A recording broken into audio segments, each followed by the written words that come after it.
दोस्तों, अगर आप भी उन चंद लोगों में हैं जिनको लगता है कि श्री राधा रानी और भगवान श्री कृष्ण का विवाह नहीं हुआ था, तो आप गलत नहीं हैं, बहुत ज़्यादा गलत हैं।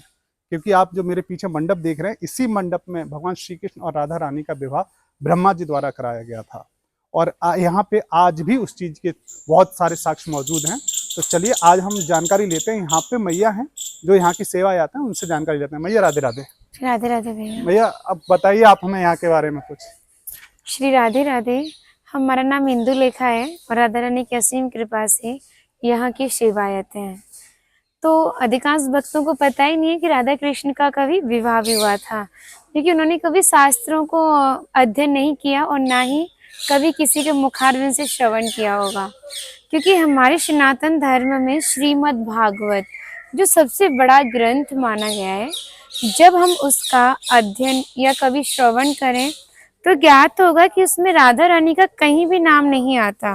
क्योंकि जो सुखदेव जी थे ना, वो परम गुरु मानते थे राधा रानी को, तो एक नाम से 6 महीने की समाधि लग जाती थी। जब राधा रानी का नाम ही नहीं है तो विवाह का उल्लेख कैसे हो सकता है। लेकिन जिस भांडीर वट का आप दर्शन कर रहे हो, श्रीमद् भागवत जी में भी प्रमाणित है भांडीर वट। इसका एक श्लोक आता है कि बृहंतो बाहि मानस्य 4 यंत्रस्य गोधनम भांडीरकम नाम वटम जम्भू कृष्णा प्रोगमा। कृष्णकालीन में भांडीर वट इतना विशाल था कि 4 योजनों में फैला हुआ था, वृंदावन तक शाखाएं थी। पिछले टाइम में पुल नाव नहीं होते थे, ठाकुर जी इसी भांडीर वट की शाखाओं पर चढ़ के यमुना महारानी को पार करते थे। मान्यता भी बताई जाती है कि ठाकुर जी की 9 लाख गाय यहाँ बैठ के विश्राम करती थी। तो माताएं जो भी प्रसादम रख देती थी, माखन, मिर्ची, रोटी इत्यादि, सभी ग्वालवाल एकत्रित होकर दोपहर का भोजन लेते थे। और जो राधा रानी का विवाह हुआ था वो अग्नि को और इसी भांडीर वट को साक्षी मान के हुआ था। जैसे हमारे सनातन धर्म में एक रिवाज होती है कि 4 खंबे लगा के एक विवाह के मंडप को तैयार करना, तो हमारे वृक्ष में नेचुरली विवाह विधि मंडप का दर्शन है, जो कि मैं आपको अब कराऊंगी। आ जाइए। चलिए आइए हमारे साथ। तो जैसे हमारी राधा रानी का विवाह इसी भांडीर वट के नीचे हुआ था, तो हमारी सनातन धर्म में एक रिवाज होती है कि 4 खंबे लगा के हम एक विवाह के मंडप को तैयार करते हैं। तो इसमें नेचुरली विवाह विधि मंडप का दर्शन है। 1, 2, 3 और ये 4। ये गौरव वृक्ष है, गौर वर्ण, तो ये हमारी राधा रानी का स्वरूप माना जाता है। और ये सामला वृक्ष है, मोर पंख भी इस पर प्रतीक है हमारे ठाकुर जी का, तो ये हमारे कृष्ण का स्वरूप माना जाता है। हमारे एक और रिवाज होती है कि अग्नि को साक्षी मान के 7 फेरे लेते हैं, उससे पहले गठबंधन होता है। तो ये नेचुरली गठबंधन बना हुआ है, जिसमें लड़की का कंधा सदैव ऊंचा होता है और लड़की का नीचा। तो ठाकुर जी का कंधा ऊंचा है और लाडली जी का नीचा है। विवाह संपन्न होने के बाद जब दूल्हा दुल्हन के सरों को मिलाते हैं, ऐसे ही ठाकुर जी राधा रानी के सरों को भी मिलाया गया है। सनातन धर्म के अकॉर्डिंग जब एक लड़की का विवाह होता है तो वो लड़का धोती पहनता है, तो इसमें धोती वाली आकृति भी नजर आती है। और जब एक लड़की का विवाह होता है तो वो लहंगा जैसा पहनती है, तो उसमें लहंगे जैसी कलियां भी हमें नजर आती हैं। जब हमारी जो जयमाला होती है उससे पहले हस्त मिलन होता है, तो ये नेचुरली दोनों वृक्षों का ऐसे हस्त मिलन है। अच्छा, ये हाथ में मिलाया उस तरह का वो है जी ना? जी, दोनों हाथों को आप ऐसे देख सकते हैं, अंगूठा हाँ। नीचे से निकला हुआ है। अच्छा, ये अंगूठा, जी जी, ये अंगूठा है, बाकी ये हाथ की तरह मिलाया हुआ है। जी जी जी, बिल्कुल अलग है ना दोनों वृक्ष? जी जी, दोनों वृक्ष अलग हैं। अच्छा जी। अब आपको हम ब्रह्मांड में, पूरे ब्रह्मांड में ऐसे दर्शन सिर्फ आपको मैं उनकी विवाह स्थली पर करवाऊंगी, बहुत अद्भुत दर्शन। देखो, हमारे ठाकुर जी को 2 चीजें अति प्रिय थी, एक तो मुरली और एक मोर पंख। जिस मोर पंख को वो अपने मस्तक पर विराजमान करते थे, उसी मोर पंख से हमारी लाडली जी की मांग में सिंदूर भर रहे हैं। ये अद्भुत दृश्य है उनकी विवाह स्थली का। क्योंकि श्री जी हमेशा ठाकुर जी के बाम अंग नजर आती हैं, लेकिन कृष्ण के हाथ में हमेशा मुरली नजर आती है। यहाँ पर मुरली नहीं है, मोर पंख है।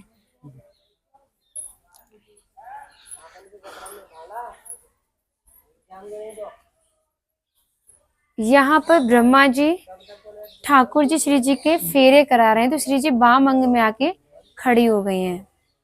और यहाँ पर ये मंडप बना हुआ है, जो हवन कुंड है वो श्री जी का जब विवाह हुआ था तभी का हवन कुंड बना हुआ है, लेकिन मंडप इसको अभी बनाया गया है क्योंकि जो माता बहन या भाई बहनों की इच्छा होती है कि जहाँ पे हम लाडली जी का विवाह हुआ है वहां पे अपना भी विवाह संपन्न करें, तो वो आते हैं और यहाँ पे अपना विवाह संपन्न कराते हैं। और यहाँ पर ठाकुर जी का जयमाला का दर्शन है। तो बेटी पीटूंगी तो रोटी खा ले। ये यहाँ पे हमारी जयमाला का दर्शन है। ब्रह्मा जी यहाँ पे लाडली जी की जयमाला करा रहे हैं। ये भी बहुत अद्भुत दर्शन है।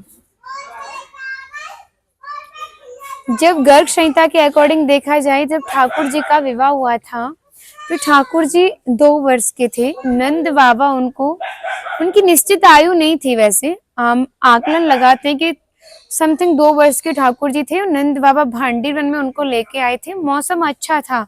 जैसे ही लाला का प्रवेश भांडीर वन में हुआ, लाला के प्रवेश से ही पूरा मौसम बदल गया था। बहुत तेज तूफान आ गया था, घनघोर बादल छा गए, दिन में भी तारे टिमटिमाने लगे, मूसलाधार बारिश होने लगी। तो बाबा डर गए थे, इसी भांडीर वट की आड़ लेके छुप गए थे। मान्यता दी जाती है कि जिस वृक्ष के नीचे वो छिपे थे, आज भी वहां पे राधे श्याम नाम के दर्शन है और ठाकुर जी की छवि नजर आती है। तो आप यहाँ पे दर्शन करिए। यहाँ पे राधे श्याम लिखा हुआ है, राधे श्याम। यहाँ पे ठाकुर जी की छवि नजर आती है।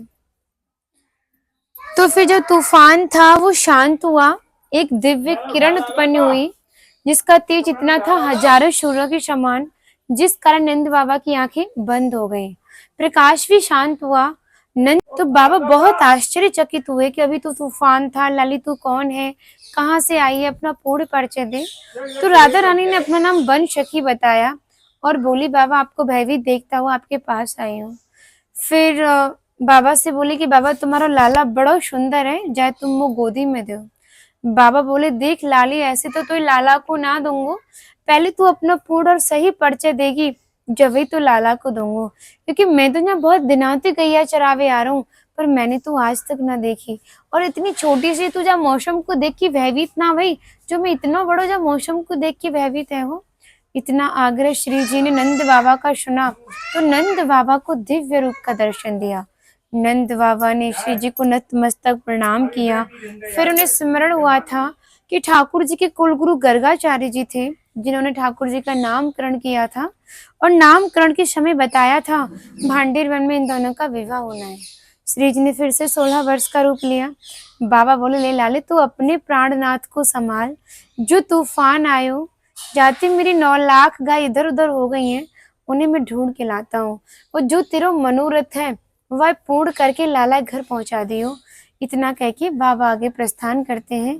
तो राधा रानी ने ही ठाकुर जी को किशोर अवस्था रूप धारण करवाया था। दोनों ही 16 वर्ष के होकर इस भांडीर वट के नीचे बैठ के प्रिया प्रीतम जी श्रृंगार कर रहे थे, प्रिया जी प्रीतम जी का और प्रीतम जी प्रिया जी का। ब्रह्मा जी ने इतना सुंदर नजारा भूलोक पर देखा। उन्होंने सोचा आज युगल सरकार का मिलन है, क्यों न इन दोनों का विवाह संपन्न करा दिया जाए, तो मुझे पापों से मुक्ति मिलेगी और शायद ब्रज में स्थान मिल जाए। यही सोचकर हमारे ब्रह्मा जी ने यहाँ पे विवाह संपन्न कराया है। हमारे हिंदू धर्म में एक और रिवाज होती है कि जब तक एक पिता अपनी बेटी के पीले हाथ नहीं कर देगा या कन्या का दान नहीं कर देगा तब तक विवाह संपन्न नहीं होगा और बेटी पराई नहीं मानी जाएगी। तो ब्रह्मा जी ने ही पिता पुरोहित दोनों ही कार्य निभाए हैं। तो हमारा एक और रिवाज होती है कि पुरोहित कोई शुभ कार्य मांगलिक कार्य कर रहा हो, उसको दान दक्षिणा ना दे दो, शुभ कार्य सफल नहीं माना जाता। तो ठाकुर जी ने ब्रह्मा जी से कहा आपको क्या चाहिए मांगो। तो ब्रह्मा जी ने कहा नारायण मुझे आपकी चरण धूल और भक्ति चाहिए। तो ठाकुर जी ने तथास्तु बोला। ब्रह्मा जी ने उनके चरणों में से धूल ले जाकर पुष्कर राजस्थान में मेन मंदिर है वहां पे भक्ति की थी। तभी वहाँ पे ब्रह्मा जी का मंदिर है जी। तो पूरे ब्रह्मांड में मैंने सुना है ब्रह्मा जी का एक ही मंदिर है, वो पुष्कर में जी ठाकुर जी द्वारा बनाया गया है। जी जी। अच्छा भैया एक बात जानना चाहते हैं आपसे, राधा रानी का जब विवाह हुआ था तो भगवान श्री कृष्ण से वो बड़ी थी, ये सही बात है? हाँ जी। अच्छा ठीक है। क्योंकि ठाकुर जी 2 वर्ष के थे, श्री जी पूरी किशोर अवस्था में थी, लेकिन श्री जी ने ही ठाकुर जी को किशोर अवस्था रूप धारण करवाया था। आदि वराह पुराण में तो हमारी लाडली जी ने कहा था कि जो भी भक्त गुप्त वृंदावन आएगा वो मोक्ष को प्राप्त होगा। खाना बोली इतनी बड़ी बात को कह रही हो, लोग पाप करेंगे सीधे दौड़े भांडीर वन चले जाएंगे, क्योंकि आपने तो मोक्ष धाम ही भांडीर वन को कह दिया। और यहाँ पर बहुत भीड़ इकट्ठा होने लगेगी, हमारे मिलने में अड़चने पैदा होंगी, तो हम लीलाएं कब करेंगे। श्री जी ने कहा गुप्त स्थानम, मैं इसको गुप्त रखूंगी, जिस पर मैं विशेष कृपा करूंगी, जिसके प्रति मेरी भक्ति सच्ची होगी, मेरा भाव सच्चा होगा, भक्त मेरे विवाह में उपस्थित होगा, वो कई बार वृंदावन आएगा। जब जाके गुप्त वृंदावन आएगा और डायरेक्ट नहीं आएगा, बीच में किसी ना किसी का माध्यम जरूर रहेगा। सारा श्रेय उसी माध्यम को जाएगा जो आपको ऐसे दिव्य स्थान पर पहुंचाएगा। और जो भी भक्त भांडीर वन में प्रवेश करेगा, यहाँ की प्रसादी पाएगा और एक रात्रि निवास करेगा, वो इस ब्रज गोलोक धाम से ठाकुर जी के गोलोक धाम में जाएगा। क्योंकि कहते हैं भांडीर वट के दर्शन मात्र से पुनर्जन्म की प्राप्ति नहीं होती। तस्य दर्शन मात्रेण नरो गर्भ न गच्छति, यानी इसके दर्शन मात्र से ही माँ के गर्भ में जाना नहीं पड़ता। भांडीर वन में प्रसादी का सबसे बड़ा विशेष फल बताया गया है, क्योंकि आप कभी किसी विवाह में जाते हैं तो बिना प्रसाद के नहीं आते। आप तो स्वयं लाडली जी की विवाह स्थली आए हैं। यहाँ पर आप एक चित्रण देखेंगे कि राधा कृष्ण में मल्ल कीड़ा हुए, तय किया गया कि जो भी हारेगा उसको भंडारा करना होगा। ठाकुर जी हार गए थे श्री लाडली जी से, तो ग्वाल वालों के साथ मिलके यहाँ पे भंडारा किया था। उसी के नाम पर इस स्थान का नाम भांडीर वन पड़ा। तो यहाँ पे सबसे बड़ा विशेष फल भंडारे का माना जाता है। अधिकांश भक्तों के मन में होता है कि जहाँ पे ठाकुर जी ने भंडारा किया वहाँ पे हम भी करें। जो पूर्ण सक्षम होता है वो करता है, जो नहीं है वो भंडारे में ही दान डालता है। यहाँ पर ब्रज मंडल में ठाकुर जी ने ब्रजवासियों से टुकड़े मांग के पाए, जिसका नाम दिया था मधुकरी, जो कि आज भी संत महात्मा ब्रजवासियों से पका हुआ भोजन भिक्षा स्वरूप मांग के पाते हैं, उसी को मधुकरी कहते हैं। तभी शास्त्रों में बताया कि जब तक ब्रजवासी की कृपा नहीं होगी, ठाकुर जी कृपा बड़े दूर की बात है। तो सर्वप्रथम ब्रजवासी कृपा होना